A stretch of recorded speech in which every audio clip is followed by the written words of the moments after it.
अस्सलाम वालेकुम दोस्तों, महकमा मौसमियात की ताज़ा तरीन अपडेट से आगाह करते चलें। खलीज बंगाल में मौजूद डीप डिप्रेशन शिद्दत अख्तियार कर गया है और अब साइक्लोनिक स्टॉर्म में तब्दील हो गया। बहरे अरब और खलीज बंगाल में मानसून के दौरान आमतौर पर समुद्री तूफ़ान तश्कील नहीं पाते। समुद्री तूफ़ान या तो मानसून से पहले या तो अक्टूबर नवंबर में तश्कील पाते हैं। साइक्लोन बनने की सूरत में इसका नाम गुलाब रखा जाएगा। नाम गुलाब पाकिस्तान का तजवीज़ करदा है।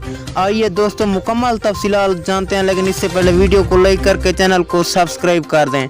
ये अपनी नौयत की नायाब मौसमियाती सरगर्मी है। आज शाम तक ये साइक्लोनिक स्ट्रॉर्म बाकायदा समुद्री तूफ़ान गुलाब में शिद्दत अख्तियार कर सकता है। चूँकि ये तूफ़ान साहिल समंदर से करीब होगा, इसलिए ज़्यादा शिद्दत अख्तियार नहीं करेगा। आइंदा आने वाले 3-4 रोज़ के दौरान ये हवा की शिद्दत कम दबाव में तब्दील होकर वस्ती भारत और गुजरात पार करने के बाद जनूबी पाकिस्तान और कराची समेत सिंध के दीगर इलाकों में बारिश का बायस बन सकता है। अगली वीडियो तक के लिए दीजिए इजाज़त। अल्लाह निगहबान।